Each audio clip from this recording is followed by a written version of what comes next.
All right, guys, Adam here with another episode of the Health Mastery Show. And in today's episode, I have on with me pro natural bodybuilder Brian Miner. And in today's episode, what we talk about is how do you progress in the gym, basically. So it can be kind of sometimes confusing when you think about what way should I progress? Should I add reps? Should I add weight? Should I add sets? Or should I do a combination, or which one should I do first? And we pretty much tease that out in this episode. Now, there's no fast and hard answer when it comes to progress, and most of the time, actually all of the time, if you just stay consistent and progress in any manner whatsoever, then you will make gains in the gym, whether that's strength or size gains. But if you really want to dig into the weeds, which we did on this episode, and talk about or listen to what we talk about in terms of what is actually driving hypertrophy, what is making your muscles grow bigger, and what stimulus do we need to provide, then we cover that in this episode. Now, this episode is kind of long. It's about an hour and 20 minutes, and I know some people have mentioned that they're kind of long, but I do like to do these long form episodes because I really don't like to surface just the topic. I really like to get into it. But I don't know if this is common sense or not, but for most podcast platforms, at least the ones that I use, you can do 1.5 times speed or even 2 times speed, which is what I do for every single episode. So I've never actually listened to a podcast in 1 times episode or 1 time speed. But if that's what you find the episode's quite long, just do that, because I think I'm going to stick to the long form of episodes because I really do like to get a bit deeper and not just touch on the kind of the high level stuff, which I kind of feel comes from some other podcasts. But nonetheless, let's get into this episode with Brian Miner and talk about everything progress in terms of hypertrophy and strength. So Brian, my man, thank you for joining the podcast today. Yeah, thanks for having me on. So would you mind, Brian, giving us a little bit of insight into how you, I suppose, started or got to where you are right now? So you're a coach right now. I understand that you're big into powerlifting, but you're also a natural pro bodybuilder, and you're a coach. Would you be able to give me some insight into how you kind of got to where you are, both in the professional sense and then as an athlete, as a powerlifter, as a bodybuilder as well? Yeah, love to. I mean, there's a long version of this. I'll keep the abbreviated version for what we talk about here. But the long story short, my undergrad is in construction management from Colorado State University.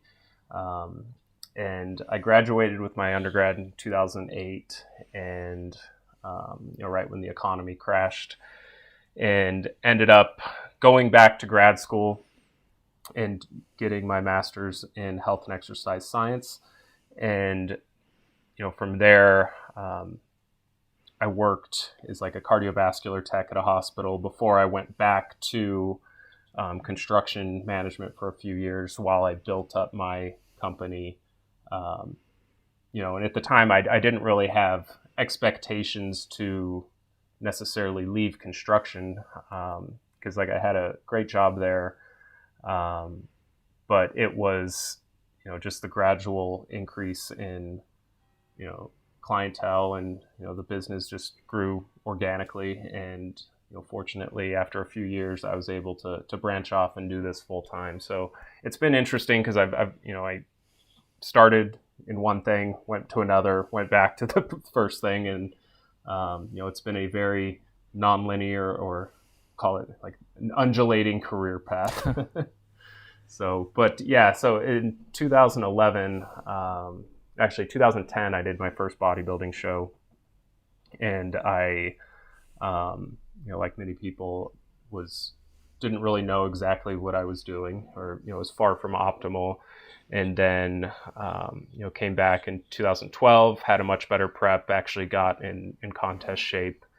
And, on the way down for that prep, I did my first powerlifting meet in 2011. And so then I competed the following spring, and got my natural pro card in the NGA. Did a pro debut that year in the NGA, actually the following weekend after I won my pro card. And then I did one extra show, like an NPC natural show that season. And then I took 5 years off. And that was when I was working in the construction management industry, and I was just doing meets primarily and focusing on just an extended off season. I was in no rush to get back on the stage. And 2017, I finally prepped again and had a best showing to date. Placings were actually better in 2012, but I was definitely in a better condition, the best bodybuilder version of myself that I had been to date. So that's the goal, right? So yeah. Since then, I hadn't competed in powerlifting since then. So the last powerlifting meet I did was during my prep for that season in 2017. So it's been over 2 years since I've done a powerlifting meet, and that's something that I'm looking to do hopefully this year if things keep going well. I mean, 2018 was probably one of the less progressive years of training that I've had. And then 2019, I was coming off that prep in 2017, and in 2018, just was a little bit gassed from prep. Didn't really want to compete. I mean, I was training. It just wasn't with much, direction. I feel like I just kind of held ground in terms of development. Lost a good bit of strength just from not focusing as much on powerlifting, and just kind of, was training probably 3-4 days a week, maintaining muscle.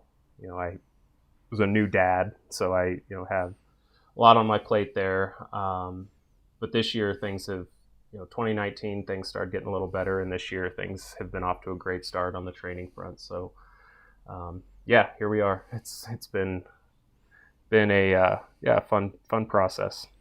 When you competed in when you were prepping in 2017, were you working in construction then? No, so I was done with construction management in 2015, in July 2015. So it had been a couple of years. Yeah. I was doing my own thing by then.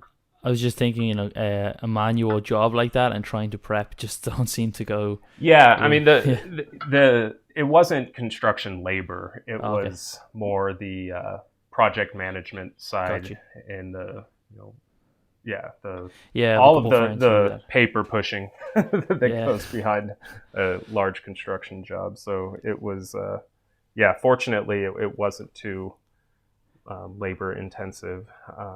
And it's funny, I know one of my friends here at Fort Collins, he's a very high level power lifter, and he's a plumber, and he's on his feet all day lifting stuff. And it's impressive how he can, get in, not only get to the gym, but actually get in there and, perform. It's, body is pretty resilient, I think, once you adapt. So it's, it's interesting. Yeah. I actually had a client who was an IFBB pro and was a plumber as well. And I used to wonder how the hell could he, how could he do those last weeks of prep and doing, I can barely walk to work, you know, or the nice around. Thing, the one thing it does do for you, it's, helps keep your expenditure up. Yeah. So that's one positive, but it's just, there's, I'm sure days you don't even want to get out of bed. Cause it's just that I'm sure you've experienced this. Just, it's you feel like you have cinder blocks on your feet, but you're dragging yourself along. Yeah. It's like one foot in front of the other. But Brian, one of the main reasons why I wanted to have you on today was I actually listened to you speak on a few other podcasts kind of around this topic, and I don't think you're the only person to look at how to progress in the gym this specific way, but it's very, I won't say it's unique, but it's definitely a different way. So I remember when I first kind of started training, which probably would have been about 11 years ago or so, but really started to kind of look at, evidence-based, or at least I found Lane Norton, who was kind of, I suppose, science hashtag. And he was always talking about, progressing volume, and the reason why his workouts were so long is because he's, a pro natural bodybuilder, or at least he had the muscular mass of somebody who's at that level. So he needs to be training for that long, and that made sense to me. You gotta always be making progress. You gotta adapt, and you adapt to new stimulus, or your adaptations of muscle growth are due to those heavier stimuluses or greater load, and then I started to think at some point, like, well, what happens when you're like, in your 40s or your 50s? Like, do you just have like 4 hour long workouts or 5 hour long workouts? And then Yeah. I suppose more recently, well, when it's recently, about 5 years ago, and at this stage, some meta analysis from Brad Schoenfield and a few others. I can't remember who else was on the paper, but they looked at some of the different rep ranges in terms of purely for hypertrophy, and looking at higher rep ranges versus lower rep ranges, and kind of concluded that it doesn't really make a whole lot of difference once you go at least close enough to failure in terms of hypertrophy when you match the number of sets. But when we're looking at overall mathematical volume, or the amount of poundage, so weights or reps by sets by absolute load, the ones doing the higher amount of reps, obviously lighter weight, actually did a lot more mathematical volume when you look at it. So Right. it doesn't really just seem to be like, oh well, if I lifted a total of 1,500 kilos for this workout or this week, then next week all I have to do is lift 1,505 kilos. And I've even seen some spreadsheets like that like coaches have developed in the past or whatever, and it actually calculates out your total mathematical volume. But Right. at least from what we know now, that it's not necessarily just mathematical volume. And we spoke a little bit about this off air, and even I spoke with Mike Isertel before on this, and he was saying, well, you could actually do something like, let's say you're doing like a leg press, and then you're doing like leg extensions. Obviously leg press is a lot higher poundage, you lift absolute more weight than like a leg extension. Right. But if you were to, like, say, switch your leg extensions before your leg press, you would actually cut the amount of volume or the amount of weight that you can lift on the leg press drastically, thus reducing overall volume. But it doesn't necessarily mean you're going to get more stimulus. So the question really is, how do we continuously progress? Is it just, when people say, well, you always need to go progressive overload, what does that even mean? And do we need to always be adding weight or adding reps or adding sets to continuously getting bigger? Yeah, there's a lot to unpack there. I talked for like 5 minutes straight. No, it's good. I think, ultimately it comes down to, the concept and sort of the topic that steers this discussion is progressive overload and how we define that. And, I think we've all probably heard the story of, Milo of Croton, the Greek wrestler that picked up a baby calf, and, as it grew into a bull, each day he picked it up, and, as it got bigger, he got stronger. And so, that's how I was introduced. I remember in like my undergrad to, or like an undergraduate exercise phys course on just the concept of progressive overload. And I think a lot of people, they take that, and it's easy to deduce from that the idea of we need to progressively pick up heavier weights, outside of our homeostatic capabilities, or just we need to push outside homeostasis in order to further spur adaptation, which is true, but it's not necessarily the act of adding weight or adding reps that's driving the progress. When we do that, when we train, we're placing tension on skeletal muscle fibers, and that's what's creating the hypertrophy signaling to occur. And as we get stronger, and adaptations take place, that ceiling that capacity increases, and we have to keep pace with our adaptations by performing more weight, by performing additional reps.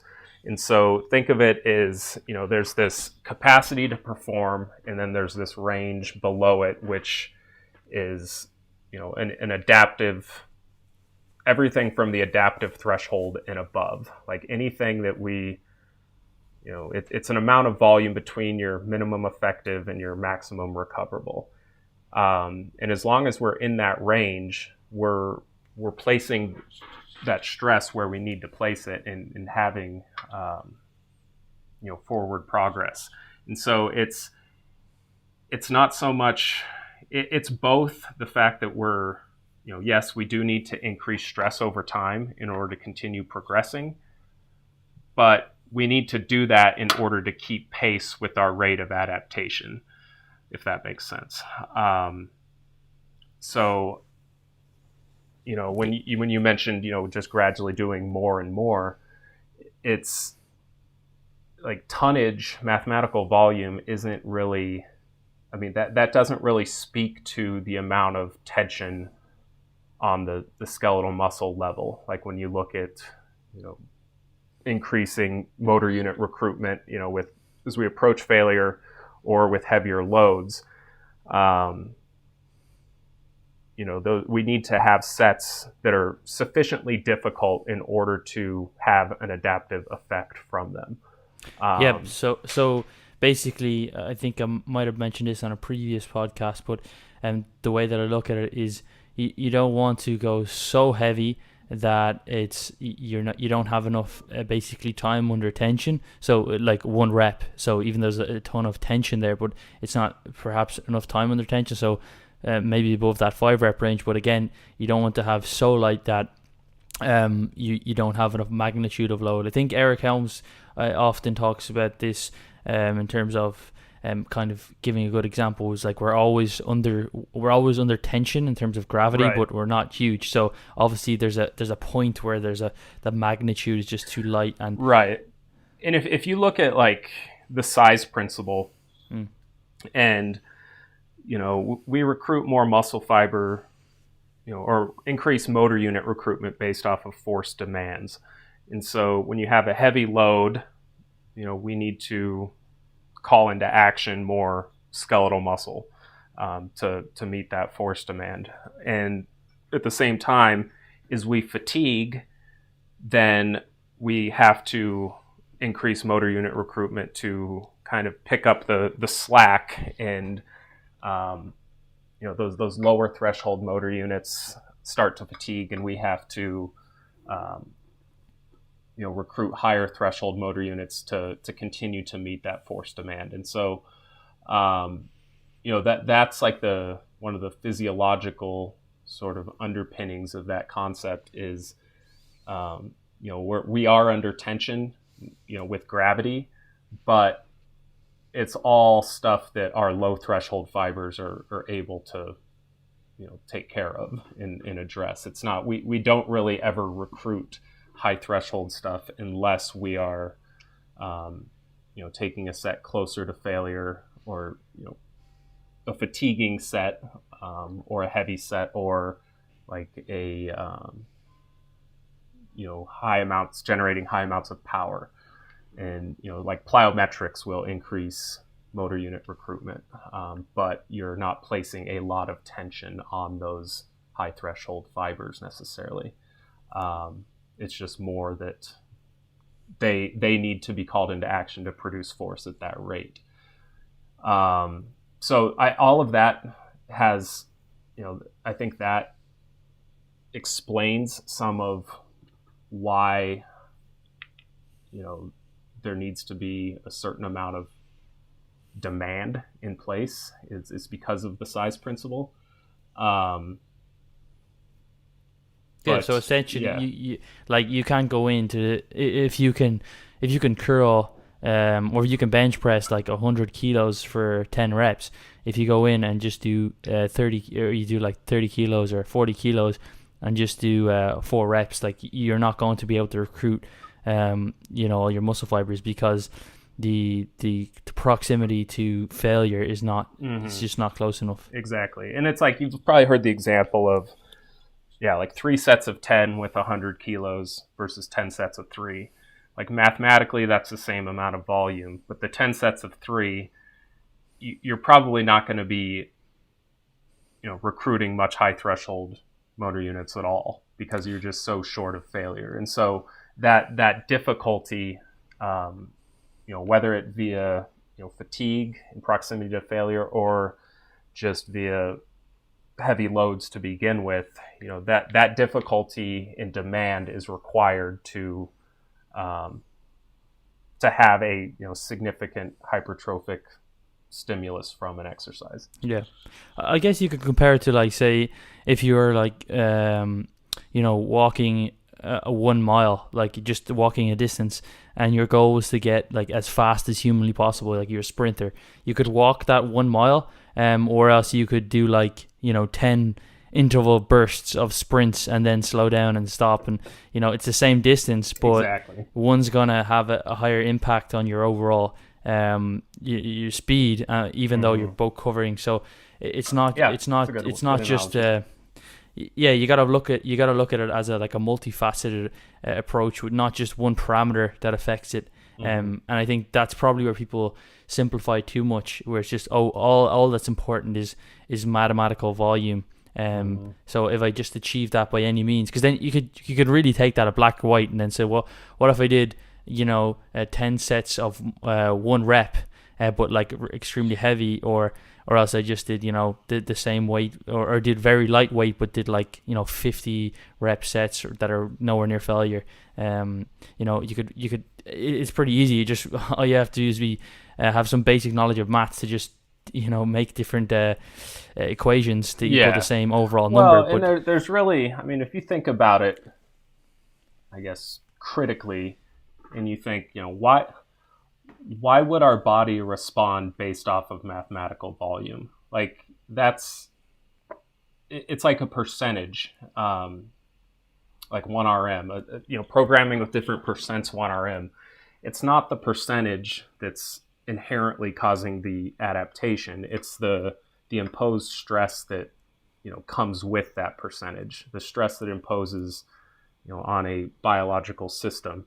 And so when you think of it that way, it's like, why would mathematical volume, if anything, it's just a very rough proxy for stress. And it has its limitations, just like anything. But I think, if you're looking at it critically, it's it never really made much sense to begin with.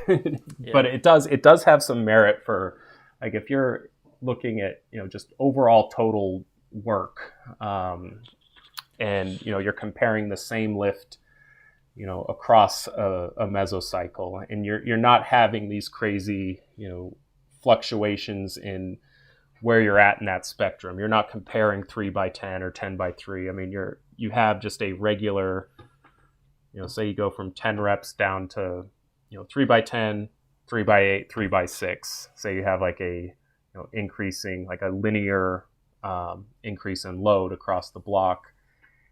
It's like, in that regard, tonnage is going to tell you, I mean, yes, you're performing less volume as you go, but it's when it comes to hypertrophy, number of sets is becoming more and more clear that that's probably the best way to think about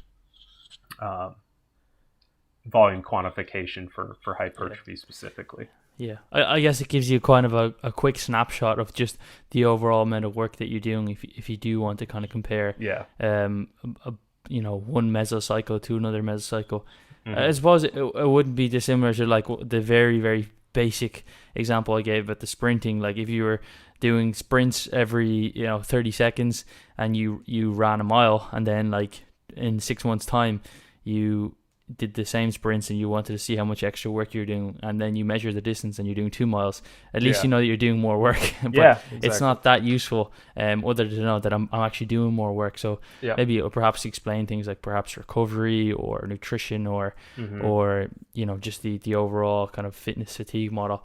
So if we just look at then, I suppose the number of sets that we're doing, and with the caveat that you're not taking it too extreme where you're doing like one rep or one rep sets or 2 rep sets or 100 rep sets. How do we then look at progress to induce hypertrophy? So I know initially when you're like a beginner, pretty much anything is going to work, and most of the time what beginners typically do is they'll just add more weight to the bar, and there's nothing wrong Hmm. with that. But that obviously starts to slow down like within 6 months to the year, and then often people, they can, for a couple of years probably, if they're consistent, they can crank out a few more reps. Yeah, and even into quite an advanced training age that can happen. But then the question comes, well, if it's sets that's the most important thing, then do I really need to be even trying to increase the load on the bar or even the number of reps? Can I not just add sets forever? Yeah. I mean, this is a topic of debate. I mean, eventually, if you are adapting, then eventually each set is going to be below that adaptive threshold. So if you're just adding sets to progress and not worrying about adding reps or adding load, then eventually, like the 3 sets of 10 that you did originally, say originally they were an average of 3 reps in reserve. Eventually those could be 6, 7, 8 reps in reserve and not really be contributing much stimulus in isolation. And you would be better off performing more reps per set or increasing the load in order to actually get a stimulus from each set. Does that make sense? Yeah, I got you. It's like the way I kind of looked at it was, if those reps, if those initial sets that you were doing like didn't change whatsoever in terms of not only the reps, the weight, but the intensity, like the reps in reserve. But I think that that's probably too simplistic, and that's the way that people, when they do try compare to like what's better, increasing reps or increasing sets. Well, is sets better? And they don't think that often we can't control, how easy a set is getting for us. So if I'm doing 3 sets of 10 on, let's just say, the bench press for 100 kilos and I'm doing it for 8 months, it's not, if I just consistently do it and eat well and train, I can't really control how easy that's going to get for me. I mean, it will eventually over time. Like, let's say I had 1 reps in reserve, one rep short of failure for all those 3 sets. In 8 months' time, I might be 4 reps short of failure or less, and I can't really control that in terms of, like, I can't stop myself from getting stronger or that set's becoming easier. And I think that that's perhaps what some people, when they're comparing progression, progression models, or like whether I should do increase reps or increase weight or increase sets, they forget that often, the sets that you are doing or the weight that you're currently doing for the amount of reps, even if you don't change that weight or the reps, you just stick with it, they will get easier over time unless you're really overtraining, and you can't really control that. Yeah. I mean, they'll get easier over time until each set is so easy that you're not imposing an adaptive stimulus, in which case then you would still plateau. It wouldn't just get easier forever. Like eventually you would, you know, Yeah, you couldn't you do a wouldn't set be of 10 getting, and have 10 reps in reserve. yeah, like eventually that each set in isolation is going to be below that, adaptive threshold.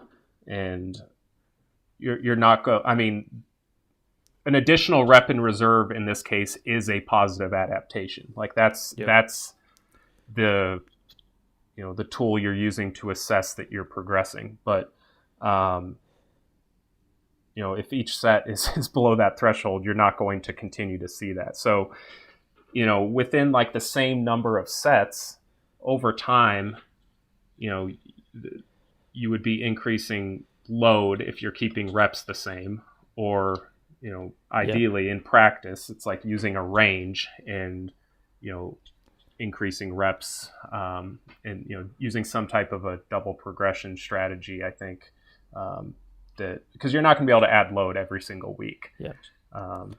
So So for example, when we say like the effective, the effective range of intensity, you would agree with me saying that it's all the way from like failure, obviously training, taking a set to failure, down to say maybe 5 reps in reserve. Probably, at least that's what the literature shows right now. I don't usually train that far away from failure, but probably that's probably an effective set, right? I think that's in practice a good recommendation. Yes, I think there's been.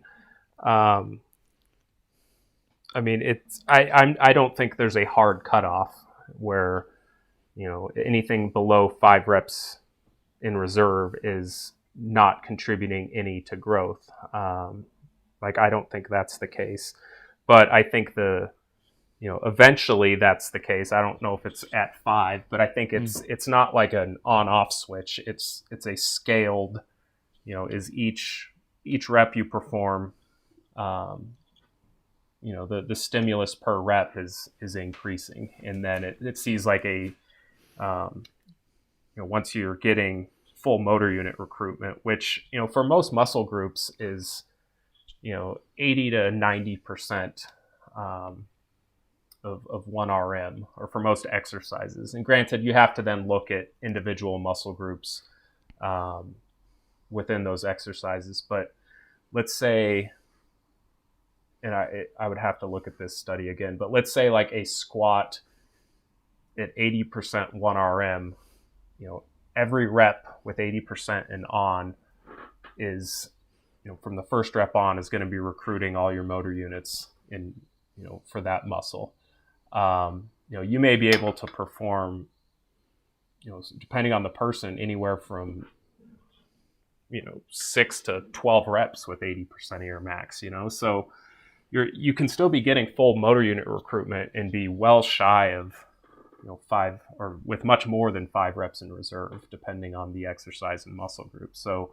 But I do think in practice, I think most people are somewhere in that 1 to 4 reps in reserve most of the time anyway. So I think it's kind of splitting hairs, arguing where the threshold is when you're likely above it anyway. Yeah, and if you're so far away from, if we can recruit all the muscle fibers, being so far away from failure, let's say you could get 10 reps with your 80% of your 1 rep max on a squat, why would we ever go and try and get close to failure on that? Like, would it not be beneficial to be stopping 5 or 4 reps short of failure all the time, simply just due to the fatigue that goes linearly upwards as the closer we get to failure? Well, here's another thing to consider. As you go, rep velocity slows down. So the time, like the per rep stimulus still increases. Like the stimulus per rep still increases as you approach failure. So it's not like all reps with full motor unit recruitment, all of them are equal. Like there's still seems to be a benefit from pushing a little bit past just the threshold of full motor unit recruitment. And then you have to look at, and this would get more in the weeds than I think is worth for this, but the idea of like contraction speeds, and you want to be the more, the slower the contraction speed, the more cross bridging that's going to be occurring, and the more tension on the fiber level with those slower velocities that come with fatigue. So I think there's that sweet spot where you're taking advantage of pushing to where the stimulus is appreciable, but also managing fatigue set to set. Like I think if you're leaving 4 reps in reserve on a set of squats, like I don't really think you're going to be burying yourself as opposed to leaving, 6 or 7. Like you're still managing fatigue pretty well at that point. So I think, I think the key distinction there is that full motor unit recruitment isn't necessarily the only part of the picture. It's full motor unit recruitment in conjunction with, rep velocity that starts to increase the stimulus or a decrease in rep velocity, increase the stimulus on a per rep basis, at least Gotcha. theoretically. Yeah. So to kind of make a very simple example, if I had a training plan that had just 3 sets of 10 and of like, again, let's just say 100 kilos or 220 pounds, and I was training, and all my all those sets were, say, 2 reps short of failure, and I'm young enough, I'm like in my 20s, and I want to progress and get bigger over my whole training career.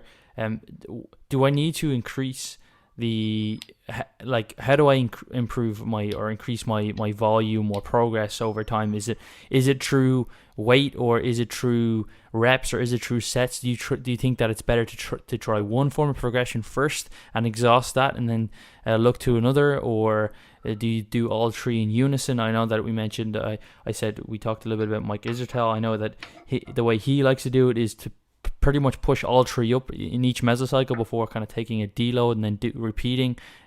What do you think is actually driving the adaptations here? I mean, I think what's driving the adaptations is, overall mechanical tension. And I don't think, just because volume is more correlated with hypertrophy than load, like the meta-analyses that we have available looking at volume looks at, volume, within some range across like the total volume across a mesocycle, but it's not really looking at volume progression week to week. So like just because volume's more correlated doesn't mean that should be like number of sets should be the primary variable that you're manipulating. Yeah. And just before you go on, I just want to mention that when you're talking about volume, because this kind of confused me a couple of years ago when people they use volume interchangeably, but when you're talking about volume, you don't mean overall mathematical volume, you mean volume by number of sets. Yeah, that's a good clarification. So that's most closely related to hypertrophy, but it's not that important. Is that what you're saying? No, I'm saying volume is important. I'm just saying the meta-analyses that we have looking at volume and its association with hypertrophy that show a strong correlation. It's looking at total volume, across the study duration. It's not looking at volume increases on a week-to-week basis. So it's almost. Gotcha. I mean, it's not. You know what I'm saying? Like it's showing that association. Yes, it is over time more associated and a stronger predictor for hypertrophy, but that doesn't automatically mean volume should be the primary variable that's adjusted on a week-to-week basis. Yeah, you mean that we can't extrapolate that to like a 20-year period and say that, well, because volume or number of sets was the most closely associated with hypertrophy, it means that now at the age of 20, 21 or whatever age somebody is, by the time they're 45, they're going to be needed doing 7 times the amount of sets or 25 times the amount of sets. Yeah, exactly. And also it's as you adapt and get stronger, there's opportunity within each existing set to increase the stimulus. So it's like, why not capitalize on that before you consider adding, significant number of sets? Because if you're progressing, like progression is reassurance that overload is likely occurring anyway. If we're using performance as a proxy for hypertrophy, over time, across a mesocycle, if you're getting stronger with an existing amount of volume without, escalating your volume across the block, if you're continuing to add additional reps, at the same RPE with the same load, and you're, increasing rep strength or, adding load, that's telling you that there's positive adaptations occurring with the existing volume, and that you don't need to add volume on a week-to-week basis. And I don't think the argument is necessarily that you need to, but that the proponents of adding sets every week, I think it's the argument that that's more optimal. And I would argue again. I think I don't agree with that necessarily. I think one of the idea of MEV, like the minimum effective volume, and then MRV, there's that sweet spot, which I think they term like maximum adaptive volume. And we know, looking at, there's research that shows, more volume isn't better. There's definitely a sweet spot there. And so even though volume's correlated with, higher volumes are correlated with more hypertrophy compared to lower volumes, it doesn't mean that the highest volumes are the best. And we see that in research where it shows like middle ground, ranges outperform the low and the high end volume prescriptions. So there seems to be like an inverted U relationship with volume and hypertrophy. And, that's essentially in the middle. You start a mesocycle, and conceptually that's like in the middle of your MEV and MRV. You follow me so far? Yep. Okay, so if that number of sets, let's say it's 15 sets for a given body part, if that number of sets is where you're getting the highest return on investment, then I would argue you could spend the majority of your time in that range without increasing sets further, or starting below that and increasing sets further.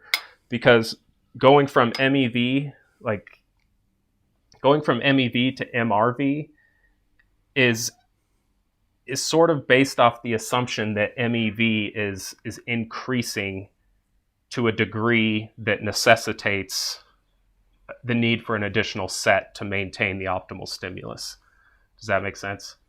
Yeah. So, do you think that then, if you find, let's say, if we're going to go off basically the research between like 10 and 20 sets or something. So if you find a number of sets per body part per week, let's say it's 12 sets or something like that for chest, and you're getting reps or either increasing weight on the same lifts and the intensity, meaning that it's the reps, the lifts aren't actually getting harder. You're still like 2 shy of failure, 3 shy of failure. Mm-hmm.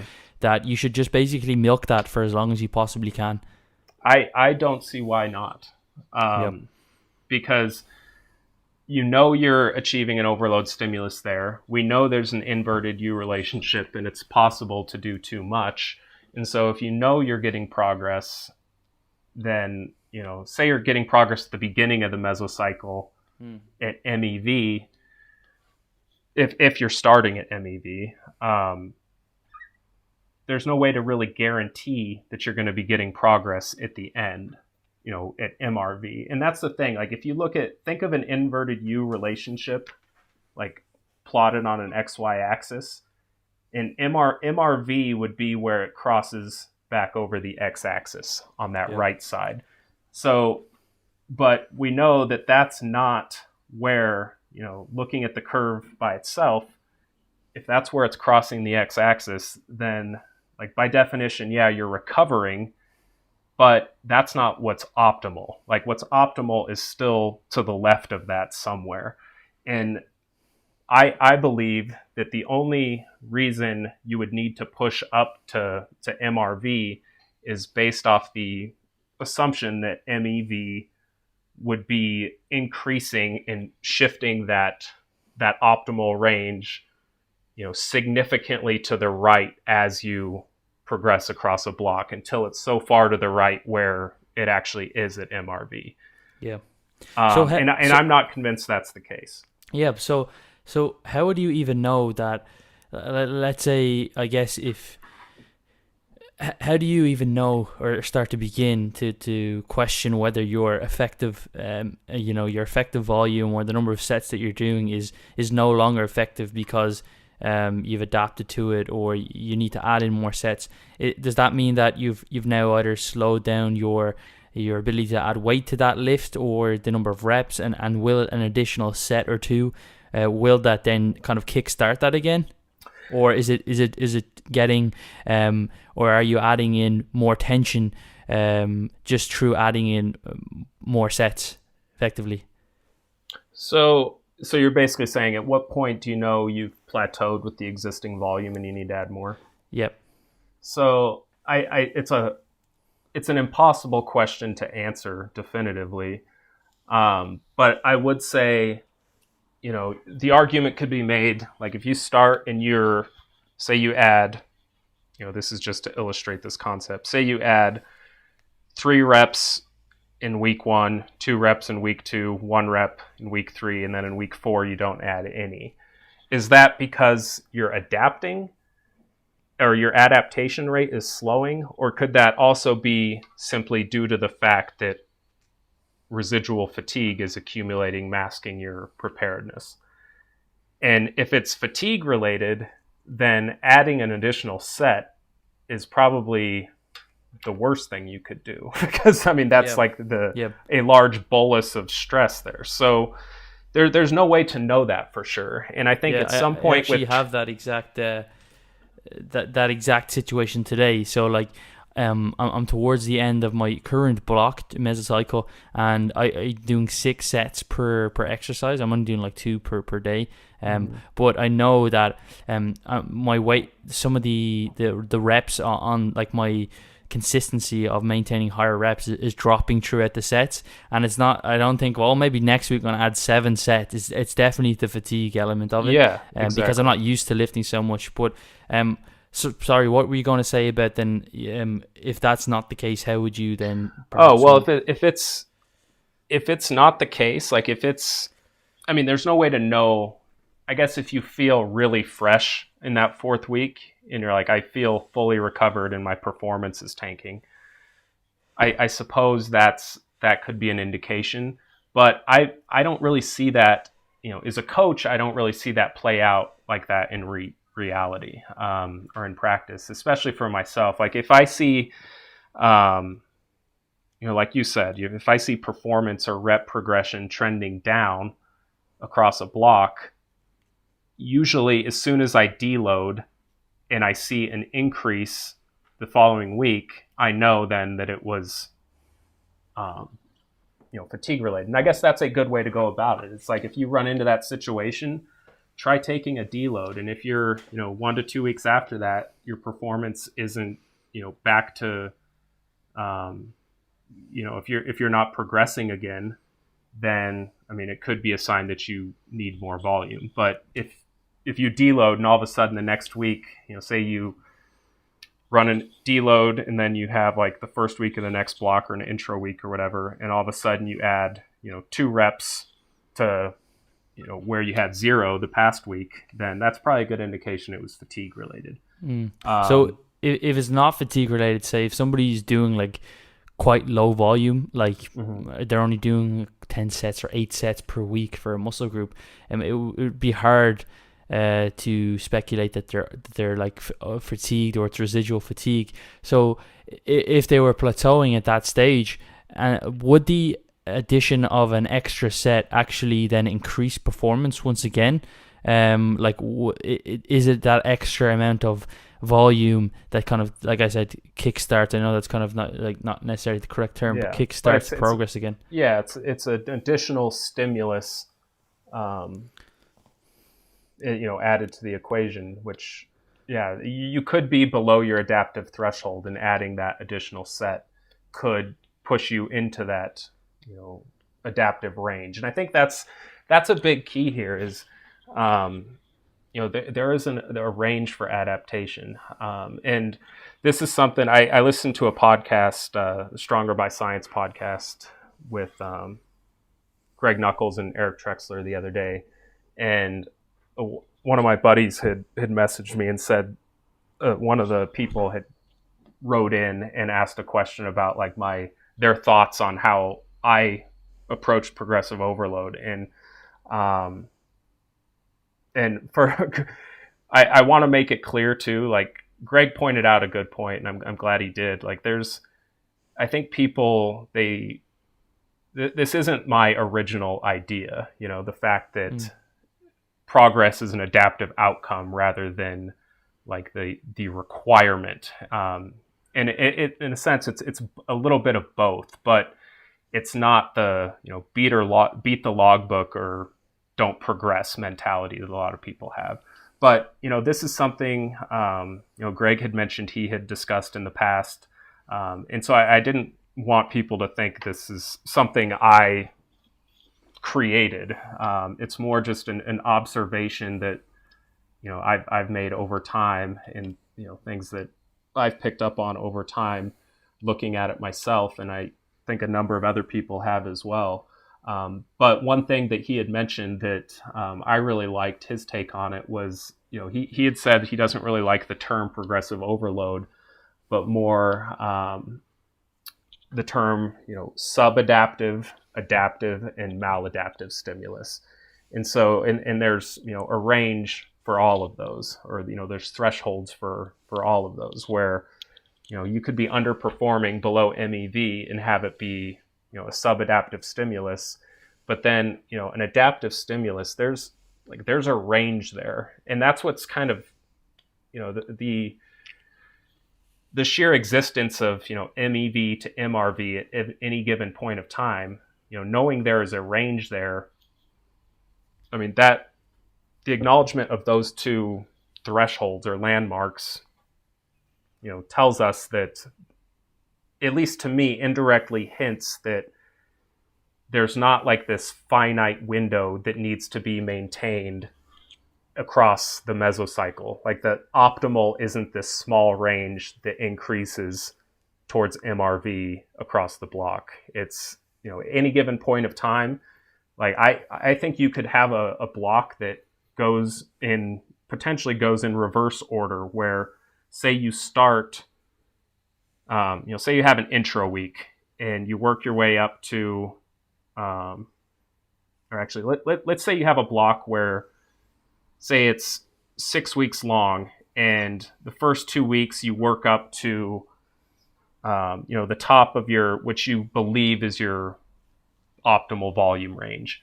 And then after that, you actually start tapering volume away. And this is something that I do with a lot of like powerlifters that I work with in some of their volume blocks, is their peak volume will actually be about 2 weeks in. And then their volume starts to taper off as intensity sees a more assertive increase in the second half of the block.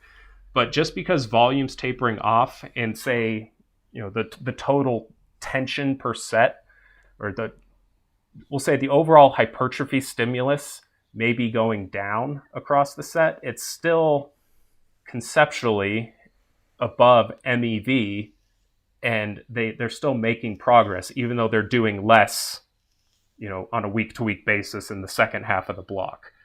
Does that make sense? So as long as you're anywhere in that range at any given time, you're providing an adaptive stimulus. And I like how Greg termed that, because, or not necessarily the range, but categorized a stimulus is, or subadaptive, adaptive, and maladaptive. And that sort of shows, that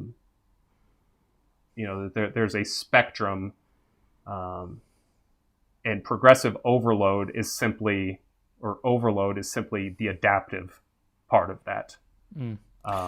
So when you work with people, why do you actually increase their volume through number of sets if you could simply just, like I said before, milk the increases in reps or increases in sets, or sorry, increase it in weight or increase in number of reps, why would you then add in number of sets?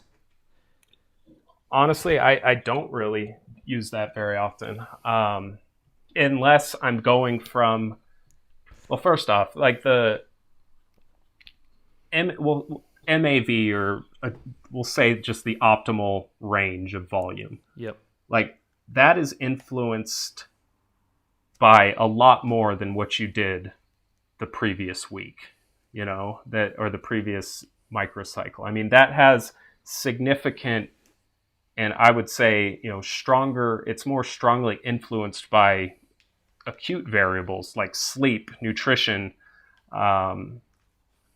stress. Things like that are going to impact where, optimal falls, the nature of the training itself. So, when I think of optimal, like the research we have available, like a rough sort of, foolproof takeaway. Well, I shouldn't say foolproof, but, we know that sets per body part, somewhere between 10 and 20 for most people seems to be kind of the sweet spot. There's going to be exceptions to that, but, sets per week, somewhere between 10 and 20. So we'll say anywhere from like 13 to 17, we'll say is, where they like to hang out most of the time.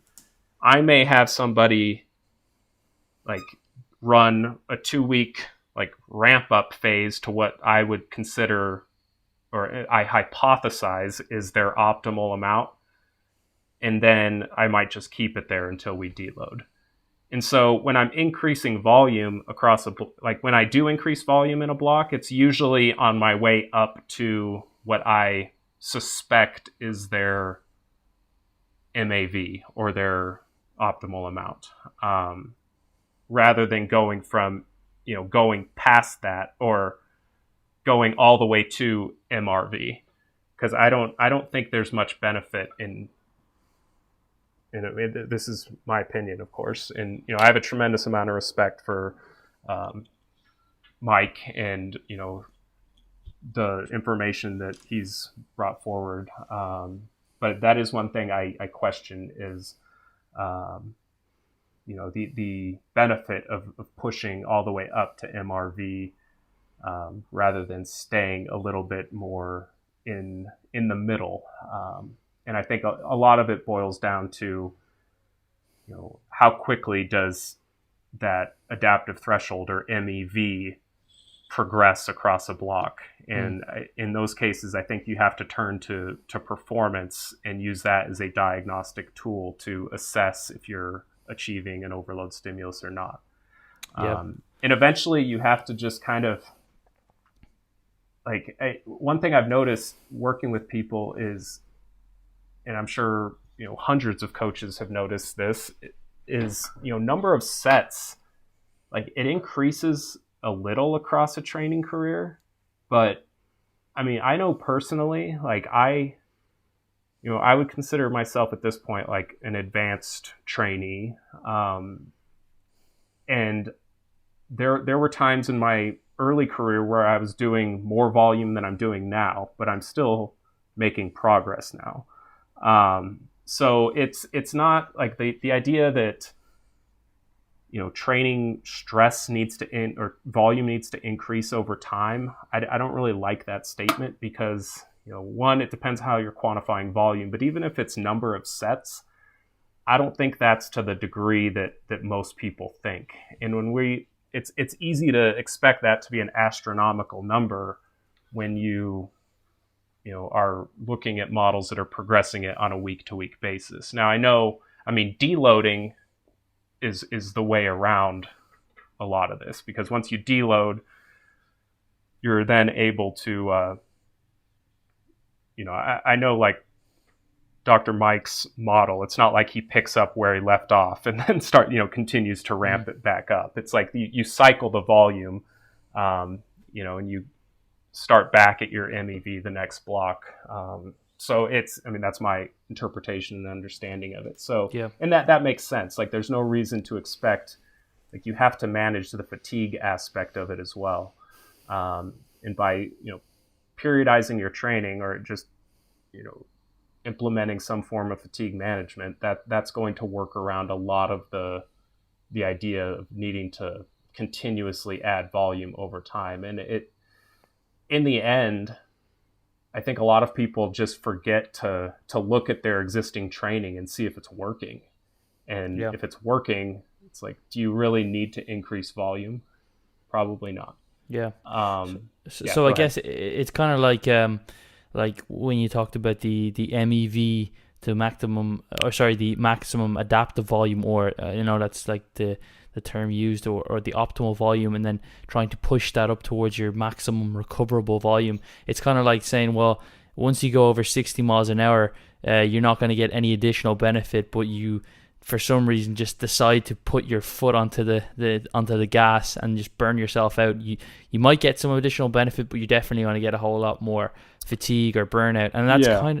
it's kind of what I'm actually feeling personally. I'd never really try to push up my volume by sets, usually because I actually didn't really enjoy training throughout my training career, like training much longer than an hour or 90 minutes, and I just didn't want to be in the gym, so I never really added more than, say, 4 sets per say some muscle group. I mean, per exercise, and maybe no more than really like 16 sets per week. But this last few months after my last contest prep, I decided to just give it a go, and I'm really feeling like really wrecked, like beat up at the end of every mesocycle, where it's like, am I really getting any like additional benefits from this? I don't know. Like, I could barely walk today from my quads being so sore.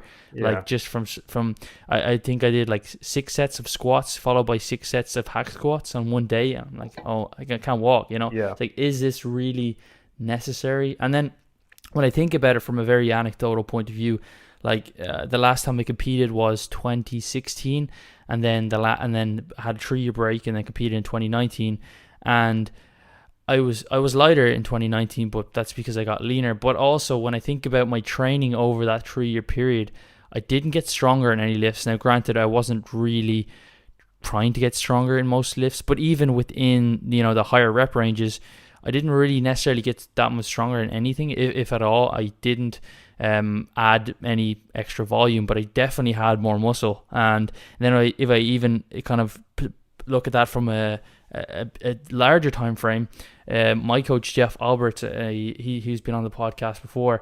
He started training when he was like 17, and he was talking about his volume, and now he's 48. He'll be 49 soon, and I don't think his volume or even his strength is that much higher. So I'm trying to think, what's going on there?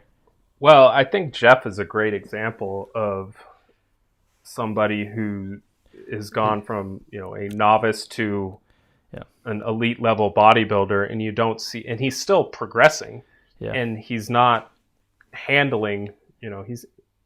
I think there's some exercise or some muscle groups that are probably getting 10 or less sets per week. I mean, it could be mistaken, but he's kind of known as the low volume guy. And the fact is I think he's a good case study of somebody who, like, the quality of his volume is high. He's prioritizes technique, and he is he's not a power lifter, but he is getting stronger in terms of his accessories and rep progression, and I mean, that's going to be what's most correlated with hypertrophy anyway, rather than like an increase in 1 RM. Is just the volume that you're doing is with higher loads over time, and I think that's he's doing that, and I don't think the number of sets changes much. Like your optimal volume range, on an average day from beginner to advanced, I don't think that's, maybe 1 or 2 extra sets. I don't think it's, I mean, this is me just kind of just giving a random number, but I've noticed that plenty of advanced athletes aren't training with any more volume than they were in their intermediate stages in terms of number of sets, but they're stronger. The stimulus per set is still higher because they're handling more load. Yeah. So you basically think that you don't necessarily need to be always increasing your volume over your career, but no. you like if you don't increase your volume, or you don't increase the weight that you're lifting or the reps throughout your career, then you won't make progress. Would you think would that be I think too simplistic? I think you'll maintain. Okay. I think if you're, the thing is in order to continue to progress, you do have to have an overload stimulus is not synonymous with doing more than you did the last session. An overload stimulus is just getting to, an adaptive threshold within that session. And, what you did, that is not predicated on what you did the prior session. But over time, you do need to, as you adapt and you have a increased ceiling for performance and an increased capacity, you need to, that line, that adaptive threshold is increasing, and you have to keep pace with that by doing additional weight or doing additional reps. So doing that stuff is necessary in order to maintain forward progress over time, but it's not on a session to session basis. It can be over, a longer period of time. So if you are stalled per se, which most people think, for a number of weeks, maybe at a certain rep range and also a certain weight, it may not necessarily mean you may not on paper be making progress, but you're still getting above that effective threshold to be stimulating muscle protein synthesis, and ultimately it's not always about I got to beat the logbook, because if you get into that mindset, it's you can kind of get ahead of yourself and form can break down, etc. Yep. And you see that all the time. You see people who, in a quest for beating the logbook, or, there's significant form breakdown. And it's almost as if they have the mentality. It's as soon as I hit this rep, my body is going to know and register hey, this is one more rep than we did last week. Let's go ahead and grow now. It's just, it's not how it works. That's what Arnold said, I believe. It's the last two reps that count. Yeah. But yeah, I think, when it comes to progressive overload, I had mentioned Greg's way of thinking of it. I like that a lot. But, I did a presentation on overload at the JPS seminar in Australia this summer, and the way I defined it there was overload is achieving a sufficient stimulus to spur some positive adaptation. Progressive overload is the observation of adding load to the bar as a result of those adaptations. It's the observation of keeping pace with your rate of adaptations. So we should be trying to chase overload, and then on a longer scale, progressive overload. Yep, exactly. Yep. That's one way to think of it. Because eventually you are going to need to do something in order to. Otherwise, you're going to fall below that adaptive, target each session. Yeah, gotcha. So and then one final question for you, Brian, and that is, I know that people, when let's say they are doing some form of training where within the mesocycle, or from mesocycle to mesocycle, they're adding in volume by adding in more sets. There's almost often a fear where it's well, I can't go back now. I've crossed this threshold of now my body is adapted to this new amount of volume. So really all I could do is add more volume. But can you talk a little bit about, resensitization to volume and how that works? Yeah, I mean, I think it's I think it's as much as resensitization as it is just there's a range there to begin with. I think a lot of people, the reality is that no, you have not adapted to that much volume and have to like resensitize in order to, be able to make use of lower volumes.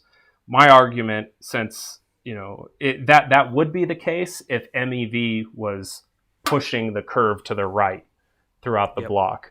But since I think, MEV does increase a little, because you are having to, add additional reps, additional load, to keep pace with your rate of adaptations.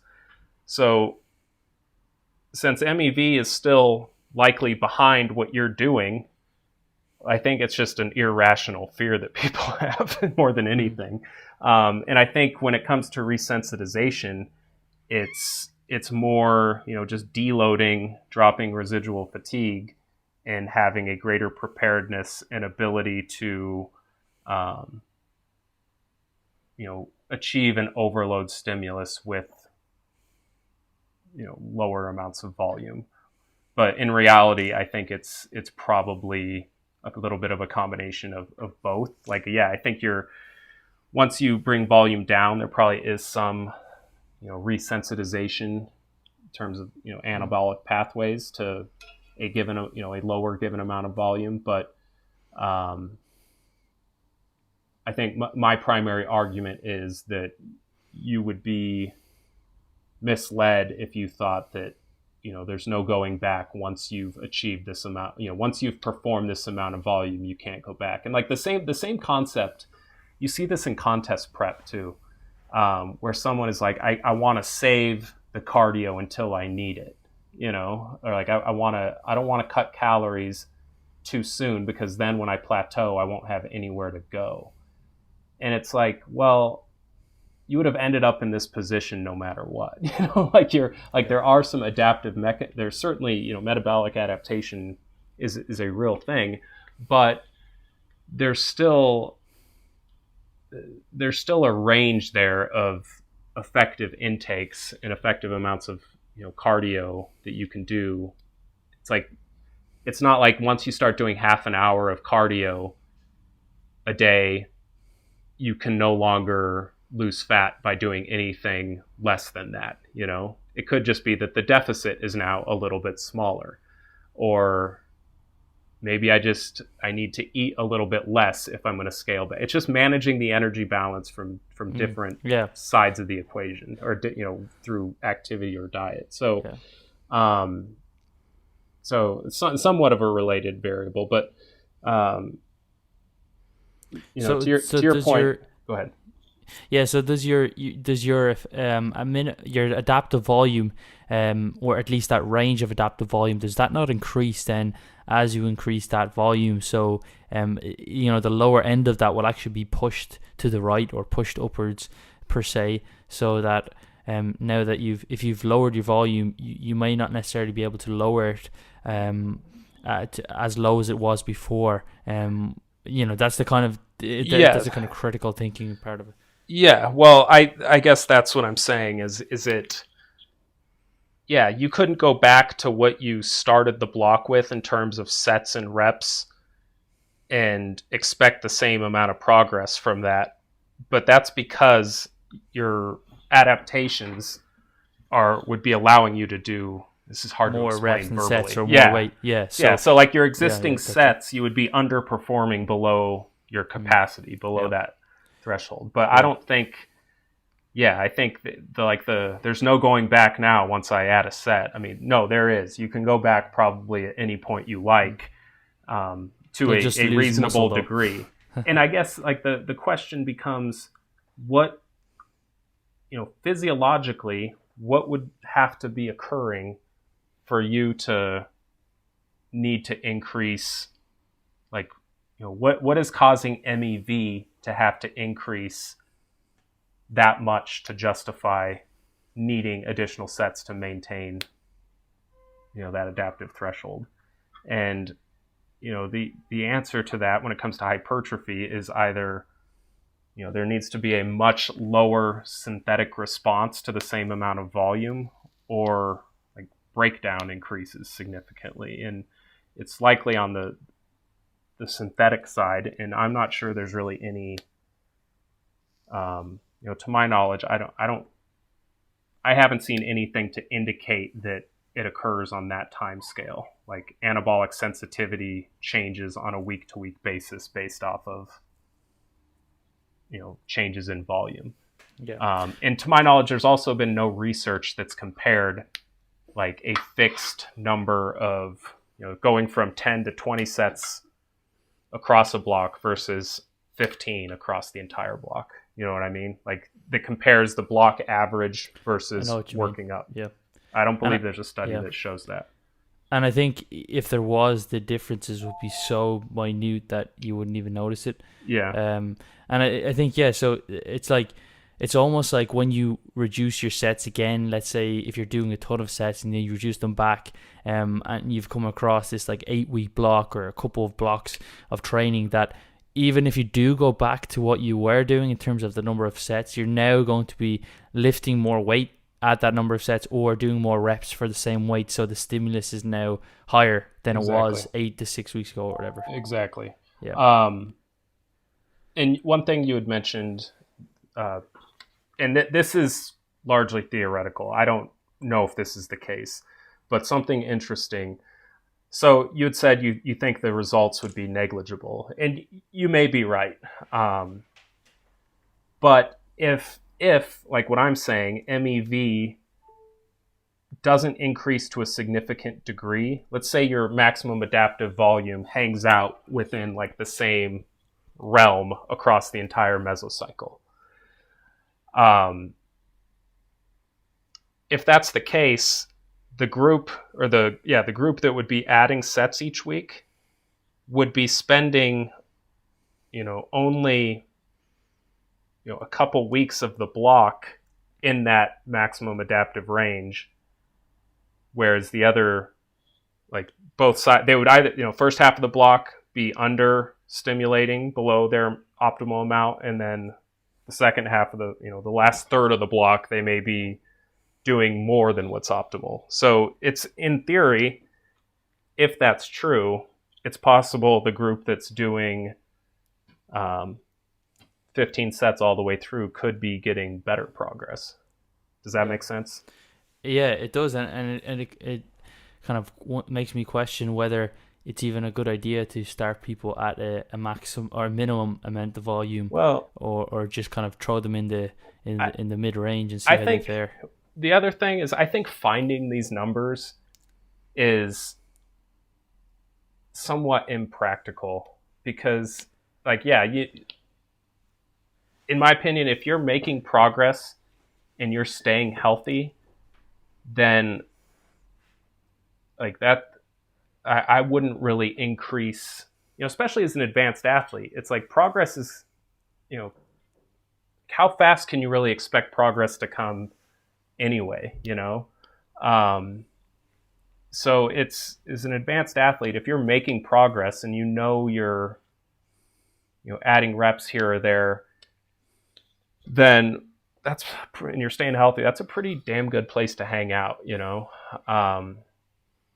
So like, I think finding these landmarks, like once you add in all of the acute variables that can influence these, I just feel like it's, I don't know. I think it's less practical, and knowing where you stand at any given point in the block, like that can be changed within a day, based off of stress and sleep and everything. So there's too many moving parts, in my opinion, for me to really go beyond just the idea of, if you're making progress and staying healthy, ride it out. And that's why I think, like, for the most people that I work with, I just like to simply do some form of auto-regulation, where they change it based off of, how their first set or two went, and then that'll dictate it. Because even people who our professional bodybuilders have normal jobs Yeah. and have families and have other stressors that are more important than Yeah, and bodybuilding. that's a good way to think of it too, is, auto-regulating volume on a day-to-day basis. Like if you could have a system to do that, I mean, that would make the most sense. So But for I guess the only obstacle there is like if you're early in a block and you're not adapted to higher amounts of volume, but you feel ready, like, I mean, you yeah, could risk excess muscle damage in some cases, I think. yeah. But yeah, what were you gonna say? So for a final elevator pitch in terms of long-term progress, what would you say to somebody? What's the key to long-term progress? I would say the key to long-term progress is assessing whether or not you're progressing. And if you are and you're staying healthy, then don't feel like you need to do more. And it's not necessarily, it's possible that doing more could be suboptimal. I think at some point in a training career, any progress is good progress.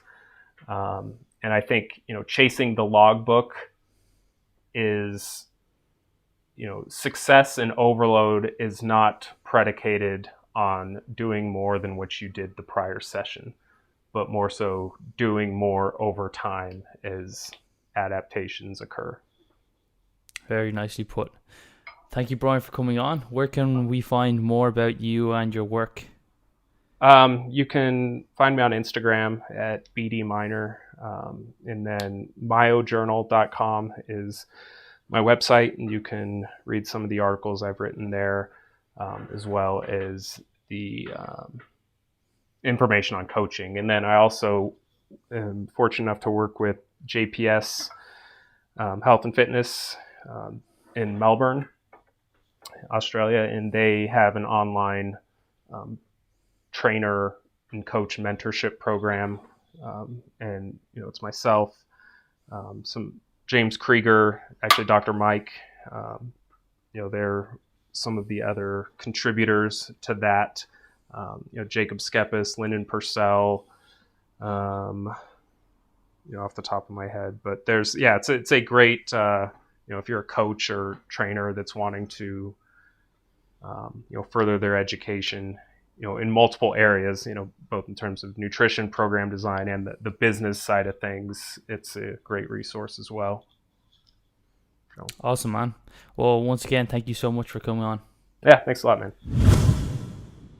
So that was a great episode, at least in my opinion, and thank you so much if you have made it this far. I spoke with Brian quite a bit after we stopped recording, just because I could talk about this topic for such a long period of time, but obviously for the sake of one single episode, I want to keep it short enough. And I really like the way that Brian thinks. He kind of thinks outside the box. He's a critical thinker. He challenges his own beliefs, and he really tries to understand the mechanisms of what's driving certain results. So if you did enjoy the podcast, please do leave a rating or review or subscribe, or wherever you're listening to this, whether it's YouTube or any of the platforms.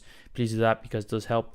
And if you have any questions from myself or Brian, you can reach either of us in the show notes. There should be contact details for both of us. And if you want to find out more about Brian, there's also his social media links and his website links, etc. But thanks again for listening, and I will chat to you in another episode.